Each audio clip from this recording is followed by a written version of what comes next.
派出所不准看。什么？派出所不准看。派出所不准看？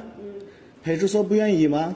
不是不愿意，他说不新疆来酒店不准开放。新疆人不能开酒店放是吧？如果你不信，你可以报警。哪个派出所？就这里社区的派出所。他不是他在这里待了很久了。哪个派出所不让开？我不让开。新疆人不能开放是吧？啊？是啊。哪个派出所？你把那派出所的名字给我说一声。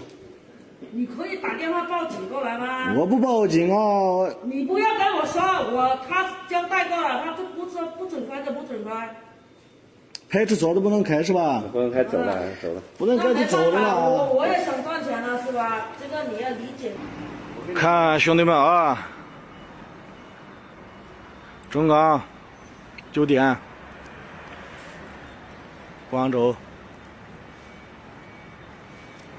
新疆人不能开，不让住，我操！